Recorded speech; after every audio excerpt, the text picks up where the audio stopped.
सदियों से virgin Mary का अंतिम विश्राम स्थल धार्मिक इतिहास के सबसे रहस्यमय और चर्चित विषयों में से एक रहा है। क्या उन्हें शांतिपूर्वक दफनाया गया था, या जैसा कि कई लोग मानते हैं, क्या वे अपने भौतिक रूप में स्वर्ग में चली गईं, या समय और गोपनीयता की परतों के नीचे कोई और भी गहरा भयावह सच छिपा है। लंबे समय से पवित्र और अछूत मानी जाने वाली यह सीलबंद कब्र सदियों तक बंद रही, लेकिन अब खुल गई है। लेकिन जब वैज्ञानिकों ने आखिरकार सील तोड़कर अंदर कदम रखा, तो उन्हें जो मिला उसने उन्हें अंदर तक झकझोर दिया। क्या यह खोज इतिहास को फिर से लिख सकती है और मैरी के भाग्य के बारे में प्रचलित मान्यताओं को चुनौती दे सकती है? जैसे जैसे हम इस रहस्य की गहराई में उतरते हैं, कहानी और भी विचित्र, आश्चर्यजनक और कल्पना से परे कहीं अधिक परेशान करने वाली होती जाती है। सदियों पुराना रहस्य, एक वर्जित मकबरा आखिरकार खुल गया। मरियम के सांसारिक जीवन के अंतिम क्षण सदियों से एक रहस्य बने रहे। यीशु के विपरीत, जिनकी मृत्यु और पुनरुत्थान का विस्तृत वर्णन धर्म ग्रंथों में मिलता है, मरियम के भाग्य की कहानी मौखिक परंपराओं, अपोक्रिफल ग्रंथों और विभिन्न ईसाई संप्रदायों की धार्मिक व्याख्याओं के माध्यम से पीढ़ी दर पीढ़ी चली आ रही है।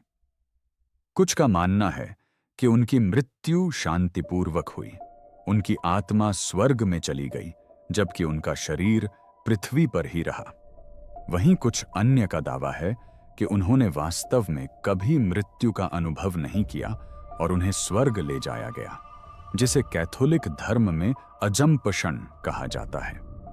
लेकिन लोगों की मान्यताओं के बावजूद एक सवाल धर्मशास्त्रियों और इतिहासकारों को हमेशा से परेशान करता रहा है। उन्हें कहां दफनाया गया था? मरियम के अंतिम विश्राम स्थल की खोज ने विद्वानों को कई स्थानों तक पहुंचाया है, लेकिन यरूशलेम की किद्रोन घाटी से अधिक प्रसिद्ध कोई स्थान नहीं है। जैतून पर्वत की छाया में बसी यह घाटी महज एक सुंदर परिदृश्य से कहीं अधिक है। यह एक प्राचीन कब्रिस्तान है, राजाओं, पैगंबरों और बाइबल में अत्यंत महत्वपूर्ण हस्तियों का दफन स्थल है। इस पवित्र स्थल के भीतर एक तहखाना है जिसे मरियम की समाधि माना जाता है, और सदियों से सभी संप्रदायों के ईसाई इसका सम्मान करते आ रहे हैं। यह एक तीर्थ स्थल है, एक ऐसा स्थान जहां श्रद्धालु प्रार्थना करने और ईसा मसीह की माता के जीवन पर चिंतन करने के लिए एकत्रित होते हैं। लेकिन इस समाधि का एक पहलू ऐसा है जिसने हमेशा श्रद्धा और भय दोनों को जन्म दिया है। इसे कभी खोला नहीं गया है। अन्य ऐतिहासिक मकबरों के विपरीत, जिनकी खुदाई की गई, अध्ययन किया गया और दुनिया के सामने प्रदर्शित किया गया, मरियम का मकबरा अछूता रहा। इसका भारी पत्थर का प्रवेश द्वार एक बाधा और चेतावनी दोनों का काम करता था। डर केवल पवित्रता को भंग करने का नहीं था, बल्कि इस बात का भी था कि अंदर क्या मिल सकता है। कुछ लोग फुसफुसाते थे कि जो कोई भी मकबरे की पवित्रता का उल्लंघन करने का साहस करेगा, उसे ईश्वर का दंड मिलेगा, जबकि अन्य अनुमान लगाते थे कि चर्च स्वयं जितना स्वीकार करना चाहता है, उससे कहीं अधिक जानता है। सदियों से धार्मिक नेता, पुरातत्वविद और इतिहासकार इस बात पर बहस करते रहे हैं कि क्या इस मकबरे को खोला जाना चाहिए, लेकिन समय के साथ नजरिया बदलता रहता है और आधुनिक तकनीक के विकास के साथ साथ जिज्ञासा भी बढ़ती गई। क्या पता यह महज एक खाली तीर्थ स्थल से कहीं अधिक हो? क्या पता इसकी गहराई में दबे हुए अवशेष, सबूत हों जो इतिहास को नया रूप दे सकें, आस्था को चुनौती दे सकें और हमारे अब तक के ज्ञान को पूरी तरह बदल सकें। और इसलिए वर्षों की बातचीत और तैयारियों के बाद वैज्ञानिकों और पुरातत्वविदों की एक टीम को अंततः सील तोड़ने की अनुमति मिल गई।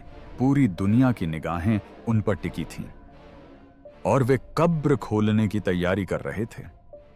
एक ऐसा क्षण जो या तो इस दुनिया से मरियम के चमत्कारिक प्रस्थान की पुष्टि करेगा या कुछ और भी अधिक परेशान करने वाली बात का खुलासा करेगा। सील तोड़ना, वह क्षण जिसने पूरी दुनिया को झकझोर दिया। खुदाई की सुबह वैज्ञानिकों की टीम प्राचीन मकबरे के बाहर इकट्ठा हुई। माहौल तनावपूर्ण था। यह महज खुदाई नहीं थी, बल्कि इतिहास का एक महत्वपूर्ण क्षण था। विशाल पत्थर का प्रवेश द्वार उनके सामने खड़ा था। समय की मार झेल चुका था, फिर भी बेहद प्रभावशाली था।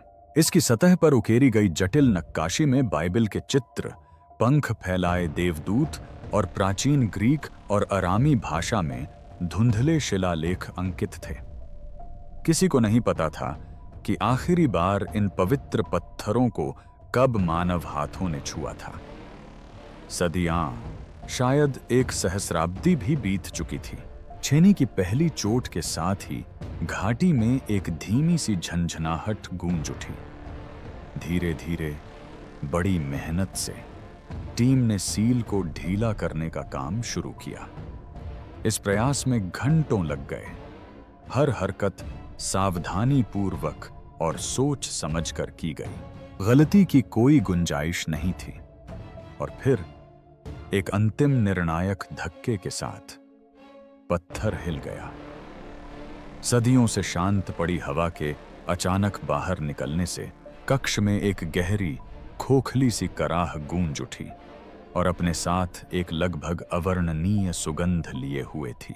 न तो क्षय, न धूल, बल्कि कुछ प्राचीन और समय से अछूता।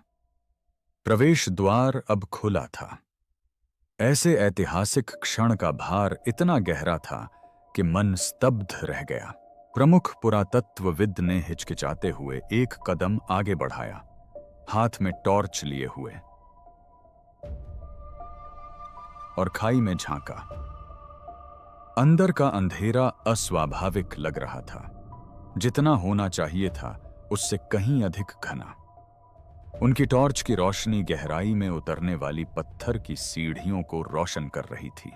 मकबरे की दीवारें धुंधली पड़ चुकी चित्रकारी से सजी थीं। सदियों के अंधेरे ने उनके रंगों को फीका कर दिया था। नक्काशी, हालांकि घिस चुकी थी, फिर भी उनमें सशक्त छवियां थीं। इनमें प्रेरितों से घिरी मरियम के दृश्य थे, जिनमें दिव्य आकृतियां उन्हें स्वर्ग की ओर मार्गदर्शन करती हुई प्रतीत हो रही थीं। लेकिन उस समय इन सब बातों का कोई महत्व नहीं था, क्योंकि जो कुछ वे खोजने वाले थे वह दुनिया को उसकी जड़ों तक हिला देगा। एक भयानक खोज, एक खाली मकबरा। जैसे जैसे टीम मकबरे के अंदर गहराई तक जाती गई, तापमान गिरता गया। हवा भारी महसूस हो रही थी, मानो दीवारें अपनी सांस रोक रही हों। जब वे केंद्रीय ताबूत के पास पहुंचे तो वे वहीं थम गए। विशाल पत्थर का ताबूत, जिसमें इतिहास की सबसे सम्मानित हस्तियों में से एक के अवशेष होने चाहिए थे, खाली था। एक पल के लिए वहां सन्नाटा छा गया। फिर टीम में दबी दबी फुसफुसाहट फैल गई। मुख्य पुरातत्वविद पास जाने से पहले थोड़ा हिचकिचाया और ताबूत की चिकनी, अक्षुण्ण सतह पर हाथ फेरा। कोई दरार नहीं थी और न ही जबरन प्रवेश के कोई निशान थे। यह मकबरा सदियों से सील बंद था। तो मैरी कहां थी? जो कुछ वे देख रहे थे उसे समझने की कोशिश में समूह में सदमे की लहर दौड़ गई। क्या कहानियां शुरू से ही सच थीं? क्या मैरी सचमुच स्वर्ग सिधार गईं, अपने पार्थिव अवशेष छोड़े बिना? या यहां कुछ और ही, कहीं अधिक रहस्यमय घटित हुआ था? खाली मकबरे के गंभीर निहितार्थ थे। यदि कोई अवशेष नहीं थे, उनके शरीर के कोई निशान नहीं थे, तो स्वर्ग आरोहण का सिद्धांत केवल एक विश्वास नहीं था, यह सच हो सकता है। भयावह वास्तविकता यह थी कि मैरी का शरीर समय के साथ केवल सड़ नहीं गया था, वह तो यहां कभी था ही नहीं। सन्नाटा अचानक एक शोधकर्ता की नजर से टूट गया, जिसने कुछ अजीब देखा। हालांकि ताबूत खाली था, लेकिन मकबरा पूरी तरह से कलाकृतियों से रहित नहीं था। कक्ष में बिखरे हुए, धूल की परतों से आंशिक रूप से ढके हुए प्राचीन अवशेष थे, जो लापता शरीर से भी कहीं अधिक महत्वपूर्ण चीज की ओर इशारा कर रहे थे। रहस्य अभी खत्म नहीं हुआ था। वास्तव में यह तो अभी शुरू ही हुआ था। छिपे हुए अवशेष, प्राचीन सुरागों का अनावरण।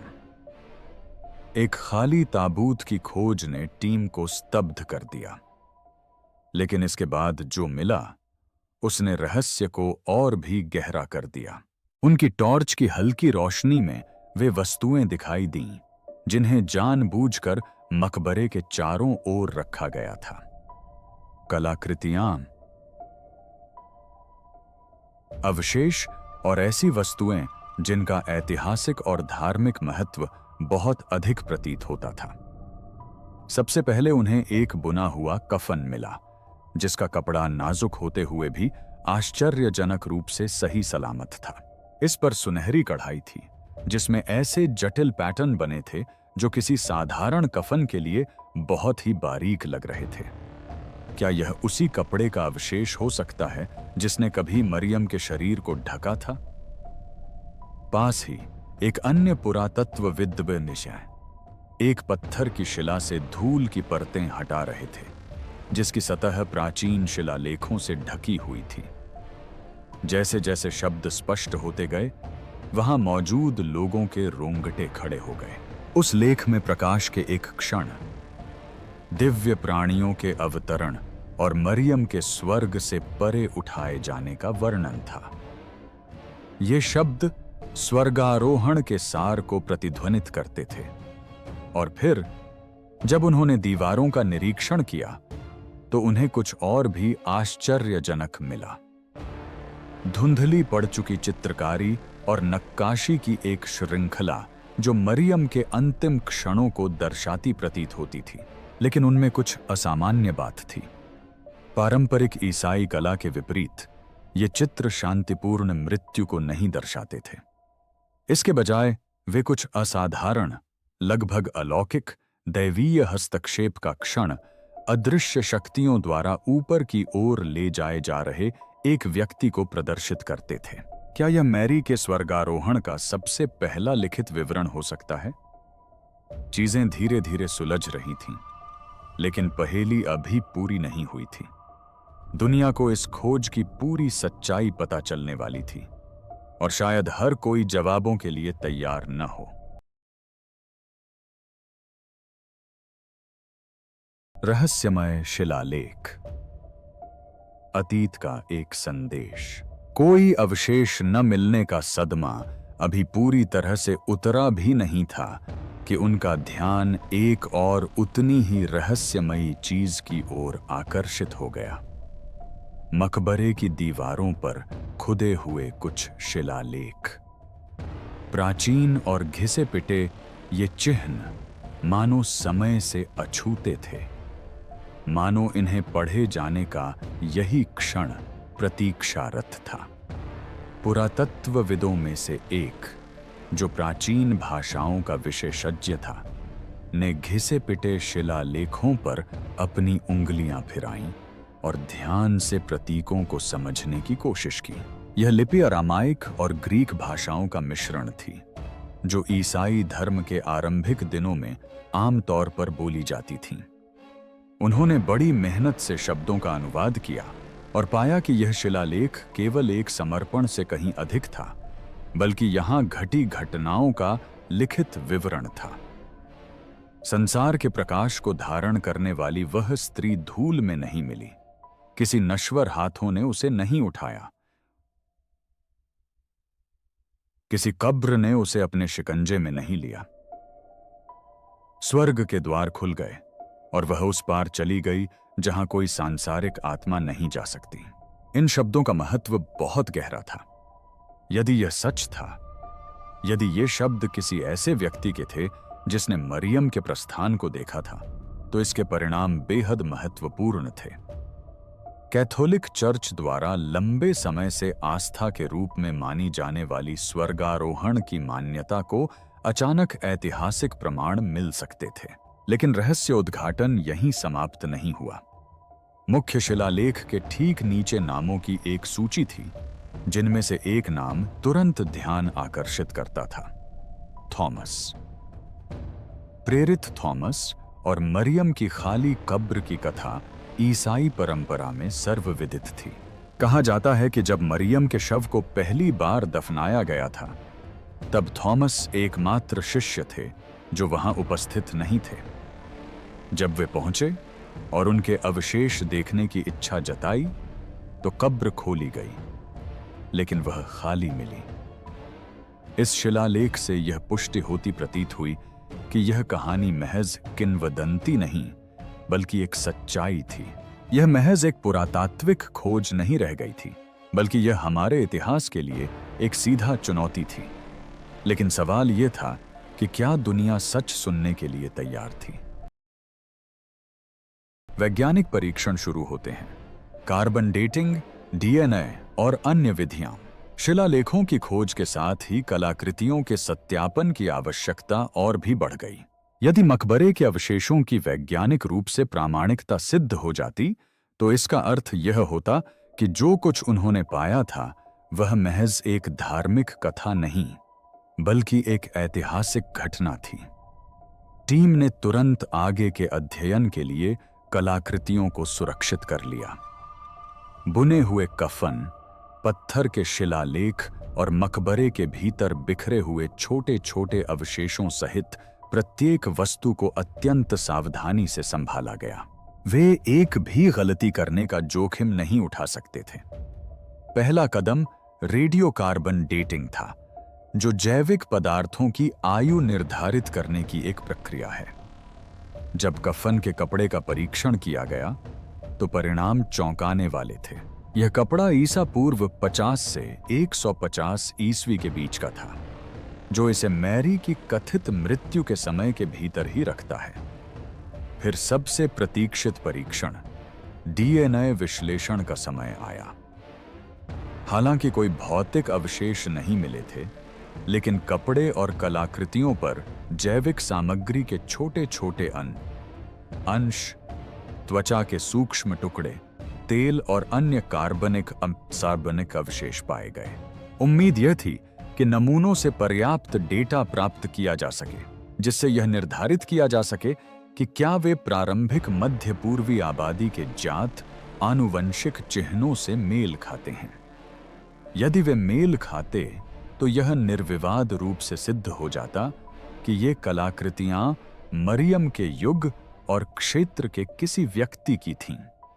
लेकिन वैज्ञानिक परीक्षण आगे बढ़ने के साथ ही एक और संकट मंडरा रहा था। वेटिकन ने इस मामले पर ध्यान दिया था और वे इसे अनदेखा नहीं करना चाहते थे। वेटिकन की प्रतिक्रिया एक ऐसा रहस्य थी जिसे वे कभी उजागर नहीं करना चाहते थे। जैसे ही इस खोज की खबर फैली, वेटिकन की प्रतिक्रिया त्वरित और सुनियोजित थी। पहली रिपोर्ट सामने आने के कुछ ही घंटों के भीतर एक आधिकारिक बयान जारी किया गया, जो सावधानीपूर्वक तैयार किया गया था और आश्चर्यजनक रूप से अस्पष्ट था। बयान में दावा किया गया कि हालांकि यरूशलेम में हाल ही में हुई खुदाई में एक महत्वपूर्ण ऐतिहासिक स्थल मिला है, लेकिन आस्था वैज्ञानिक जांच की पहुंच से परे है। चर्च ने पवित्र स्थलों के महत्व को भी स्वीकार किया, लेकिन भौतिक निष्कर्षों के आधार पर निष्कर्ष निकालने में सावधानी बरतने का आग्रह किया। सामान्य तौर पर देखने वाले को यह एक तटस्थ बयान लग सकता था, जो इस खोज के निहितार्थों की न तो पुष्टि करता था और न ही खंडन करता था। लेकिन जो लोग वेटिकन के आंतरिक कामकाज को समझते थे, उनके लिए इसका अर्थ स्पष्ट था। वेटिकन इस मामले से दूरी बनाए हुए था और इससे एक और भी बड़ा सवाल खड़ा हो गया, क्या उन्हें इस बारे में पहले से ही पता था? सदियों से वेटिकन अभिलेखागार में छिपे दस्तावेजों को लेकर अटकलें लगाई जा रही थीं। कुछ लोगों का मानना है कि इन अभिलेखों में ऐतिहासिक घटनाओं के प्रमाण मौजूद हैं जो स्थापित ईसाई शिक्षाओं को चुनौती दे सकते हैं। क्या मरियम की कब्र भी इन रहस्यों में शामिल थी?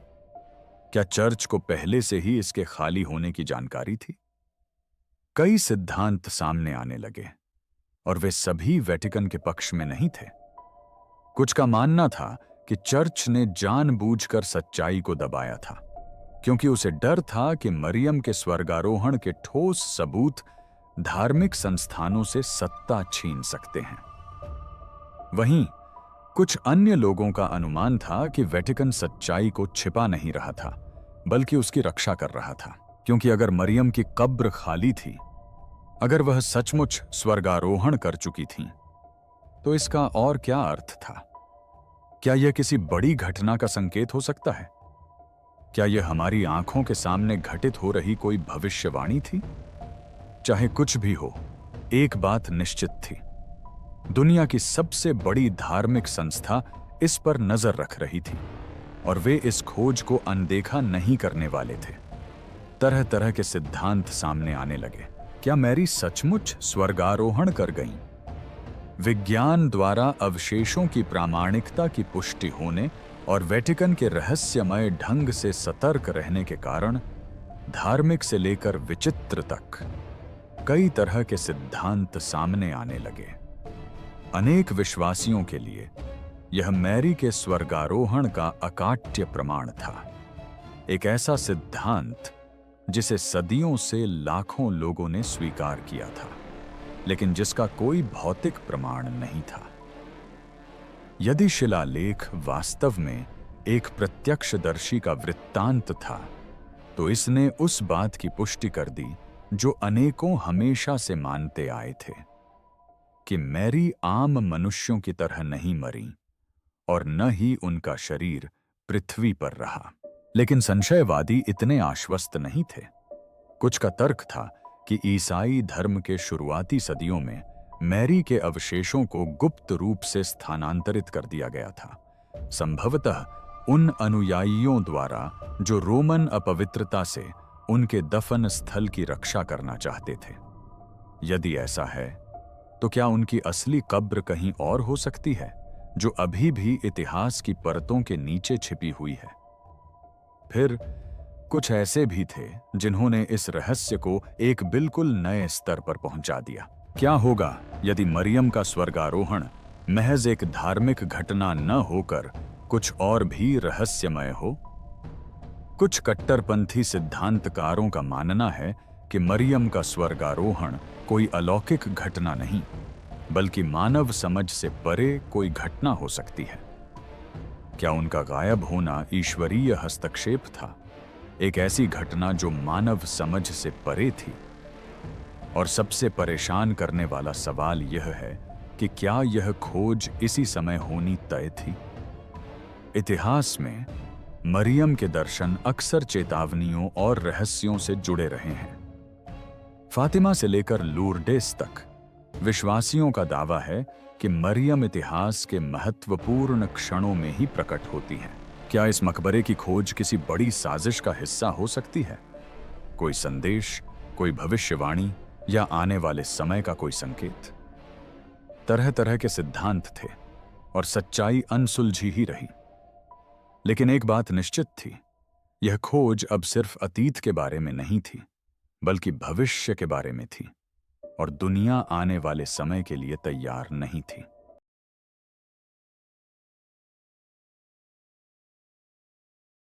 अनसुलझी घटनाएं। क्या उस मकबरे में दैवीय शक्ति थी? जैसे जैसे वैज्ञानिक समुदाय और वेटिकन खाली मकबरे के निहितार्थों से जूझते रहे, कुछ और, कुछ कहीं अधिक रहस्यमय सामने आने लगा। इसकी शुरुआत धीमी गति से हुई। खुदाई दल के बीच कानाफूसी हुई। दबी दबी बातें सामने आईं, जिन्हें ज्यादातर लोगों ने कल्पना मात्र समझकर नजरअंदाज कर दिया। लेकिन फिर घटनाएं बढ़ने लगीं और उन्हें नजरअंदाज करना नामुमकिन हो गया। मकबरे के अंदर कदम रखने वाले कई शोधकर्ताओं ने बताया कि उन्हें एक जबरदस्त उपस्थिति का एहसास हुआ, मानो कोई उन्हें देख रहा हो। कुछ लोगों ने अपने ऊपर उमड़ती तीव्र भावनाओं की लहर का वर्णन किया, शोक, विस्मय, यहां तक कि विस्मयकारी भय भी। अन्य लोगों ने धीमी और दूर से आती फुसफुसाहटें सुनने की बात कही, जो निश्चित रूप से मौजूद थीं। सबसे चौंकाने वाली बात, किसी भी ऑडियो उपकरण ने एक भी आवाज रिकॉर्ड नहीं की। फिर उपकरणों में खराबी आने लगी, टॉर्च अनियमित रूप से टिमटिमाने लगी, कैमरे अचानक बंद हो गए और स्कैनिंग और डेटिंग के लिए इस्तेमाल होने वाले संवेदनशील वैज्ञानिक उपकरण अचानक बिना किसी कारण के काम करना बंद कर दिए। शुरू में दल ने इसका कारण बिजली की गड़बड़ी या भूमिगत नमी को माना, लेकिन बाद में उन्हें एहसास हुआ कि यह समस्या केवल मकबरे के अंदर ही उत्पन्न हो रही थी। लेकिन सबसे चौंकाने वाली घटना तब हुई जब घटनास्थल पर मौजूद फोटोग्राफरों में से एक ने कुछ ऐसा कैद किया जो तर्क से परे था। उसने खुदाई के दौरान सैकड़ों तस्वीरें ली थीं, हर कदम को बारीकी से दर्ज किया था। लेकिन कुछ ही क्षणों के अंतराल पर ली गई तस्वीरों के एक सेट में एक अस्पष्ट विसंगति दिखाई दी। ताबूत के ठीक ऊपर एक हल्की सी चमकती रोशनी मंडरा रही थी। पहले तो टीम ने सोचा कि यह रोशनी का भ्रम है, किसी बाहरी स्रोत से परावर्तन है। लेकिन जैसे ही उन्होंने तस्वीर को झूम किया, यह स्पष्ट हो गया कि इस चमक का कोई प्राकृतिक स्रोत नहीं था। यह लेंस फ्लेयर नहीं था, न ही फ्लैश का प्रतिबिंब था। और जब उन्होंने ठीक पहले और बाद में ली गई तस्वीरों की जांच की, वह गायब हो गया था। इस मकबरे में कुछ हो रहा था, कुछ ऐसा जो इंसान की समझ से परे था। क्या यह सदियों पहले घटी किसी घटना का अलौकिक निशान था? क्या यह इस बात का संकेत था कि मरियम की उपस्थिति अभी भी उस स्थान पर बनी हुई है जहां उनके शरीर को विश्राम करना चाहिए था? या यह कुछ और ही था, एक दैवीय संकेत जो दुनिया को सावधानी से आगे बढ़ने की चेतावनी दे रहा था? रहस्य गहराता जा रहा था, और अब सवाल यह नहीं था कि अतीत में क्या हुआ था, बल्कि यह था कि इस खोज का वर्तमान पर क्या प्रभाव है। क्या कब्र और अंतकाल एक भविष्य सूचक संकेत थे? भविष्यवाणी के विद्वानों और धार्मिक विचारकों को इस खोज और बाइबल में वर्णित अंतकाल की भविष्यवाणियों के बीच संबंध स्थापित करने में देर नहीं लगी। इतिहास में गहन धार्मिक महत्व के क्षणों को अक्सर बड़ी घटनाओं का अग्रदूत माना जाता रहा है। पवित्र स्थलों का पुनर्निर्माण, रहस्यमय खगोलीय घटनाएं और बाइबल के पात्रों से जुड़ी अचानक खोजें, इन सभी को ईश्वरीय हस्तक्षेप के आने के संकेत के रूप में देखा गया है। और अब मरियम की समाधि, जो सभी रहस्यों में सबसे पवित्र है, खोल दी गई थी। कुछ लोगों ने प्रकाशित वाक्य की पुस्तक की ओर इशारा किया, जिसमें सूर्य से ढकी एक स्त्री का वर्णन है जो एक ऐसे बच्चे को जन्म देती है जो राष्ट्रों पर शासन करने के लिए नियत है। कई लोगों का मानना है कि यह अंश मरियम और अंतिम दिनों में उनकी भूमिका का प्रतीक है। क्या उनकी कब्र की खोज और उसके आसपास घटी रहस्यमयी घटनाएं इस भविष्यवाणी के साकार होने का हिस्सा हो सकती हैं? अन्य लोगों ने मरियम के दर्शनों की ओर रुख किया, विशेषकर उन दर्शनों की ओर जिनमें उन्होंने मानवता को चेतावनी दी थी। 1917 में पुर्तगाल के फातिमा में 3 चरवाहे बच्चों ने दावा किया कि उन्हें वर्जिन मैरी के दर्शन हुए थे, जिनमें उन्होंने वैश्विक उथल-पुथल, युद्ध और पीड़ा की भविष्यवाणी की थी। आश्चर्यजनक रूप से उनमें से कई भविष्यवाणियां सच हो गईं। तो क्या इस मकबरे की खोज एक और चेतावनी थी? क्या इतिहास के इस सटीक क्षण में इसे किसी विशेष कारण से प्रकट किया गया था? धार्मिक नेताओं ने जल्दबाजी में निष्कर्ष निकालने से बचने की सलाह दी, लेकिन बहस और भी तेज हो गई। कुछ लोगों ने इसे संकट के समय में आस्था की मशाल, मध्यस्थ के रूप में मरियम की भूमिका का एक दिव्य संकेत माना। अन्य लोगों को आशंका थी कि यह किसी और बात का संकेत है, एक बदलाव, एक रहस्योद्घाटन, या यहां तक कि एक प्रलयकारी घटना जो घटित होने वाली है। इसके परिणाम भयावह थे, और चाहे लोग अलौकिक शक्तियों में विश्वास करते हों या न करते हों, एक बात निर्विवाद थी, दुनिया बदल चुकी थी और अब पीछे मुड़ना संभव नहीं था। आगे क्या होगा? मकबरे और उसके रहस्यों का भविष्य। इस खोज के बाद के दिनों में पूरी दुनिया का ध्यान खुदाई स्थल की ओर केंद्रित हो गया। तीर्थयात्रियों की भीड़ मकबरे के बाहर जमा होने लगी, प्रार्थना करने, मोमबत्तियां जलाने और चढ़ावा चढ़ाने लगी। कुछ लोग पवित्र कक्ष की दहलीज पर खड़े होने के अवसर के लिए हजारों मील की यात्रा करके आए थे, यह मानते हुए कि वे इतिहास बनते हुए देख रहे हैं। लेकिन इस तरह की किसी भी महत्वपूर्ण खोज की तरह कई सवाल बने रहे। अब आगे क्या होगा? वैज्ञानिक समुदाय ने निरंतर शोध की मांग की और कलाकृतियों और शिलालेखों के आगे परीक्षण और संरक्षण का आग्रह किया। वहीं दूसरी ओर धार्मिक संस्थाओं ने इस बात पर चिंता व्यक्त की कि कितना खुलासा किया जाना चाहिए। क्या यह मकबरा एक स्थायी शोध स्थल बन जाएगा, जिसका अध्ययन आने वाली पीढ़ियां करती रहेंगी, या इसे फिर से सील कर दिया जाएगा, इसकी पवित्रता को बनाए रखने के लिए शांति से छोड़ दिया जाएगा? यह भी एक सवाल था कि और क्या-क्या अभी भी छिपा हो सकता है। यदि इस मकबरे में इतनी आश्चर्यजनक खोजें थीं, तो क्या इसके जैसे और भी मकबरे थे जो अछूते थे और भी रहस्य उजागर करने की प्रतीक्षा कर रहे थे? क्या इतिहास की परतों के नीचे छिपे हुए तहखाने, खोए हुए अवशेष या ग्रंथ हो सकते हैं जिनमें ईश्वर में मरियम की भूमिका के और भी अकाट्य प्रमाण हों? एक बात निश्चित थी, यह तो बस शुरुआत थी, चाहे वह आस्था हो या विज्ञान हो या भविष्यवाणी। मरियम के मकबरे का रहस्य अभी समाप्त नहीं हुआ था, और दुनिया यह सोचने पर मजबूर थी कि क्या हमने अतीत को उजागर कर दिया है या हमने केवल भविष्य की एक झलक देखी है। सबसे बड़ा रहस्य, मरियम का मृत्यु के बाद का भाग्य। सदियों से कुंवारी मरियम के भाग्य को लेकर आस्था, भक्ति और अटकलें लगाई जाती रही हैं। कुछ का मानना है कि वे शरीर और आत्मा सहित स्वर्ग में विचरण कर गईं। वहीं कुछ अन्य का तर्क है कि उन्हें आराम दिया गया और उनके शरीर को एक ऐसे स्थान पर दफनाया गया है जिसके बारे में केवल उनके भक्तों को ही पता है। और अब उनकी कथित कब्र के खुलने के साथ ही बहस और भी तेज हो गई है। एक खाली कब्र का क्या मतलब है विश्वासियों के लिए? यह स्वर्गारोहण के सिद्धांत की पुष्टि करता है।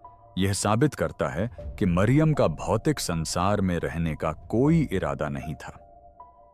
वहीं संशयवादियों के लिए यह जवाबों से कहीं ज्यादा सवाल खड़े करता है। क्या सचमुच उनके शरीर को दैवीय शक्ति द्वारा ले जाया गया था, या समय के साथ मानव इतिहास ने इस कहानी को बदल दिया? सच्चाई को कई मायनों में पूरी तरह से समझा नहीं जा सकता, लेकिन शायद यही सबसे बड़ा रहस्य है।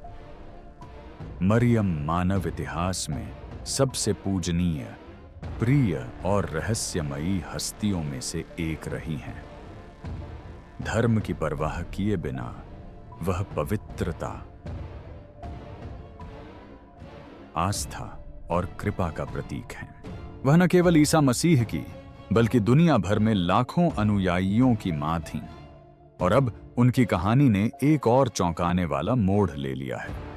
शायद उनकी खाली कब्र एक सवाल नहीं, बल्कि एक जवाब है, एक संदेश जो यह दर्शाता है कि उसका एक जगह टिके रहना तय नहीं था, एक प्रतीक जो यह बताता है कि आस्था इतिहास की तरह निरंतर विकसित होती रहती है।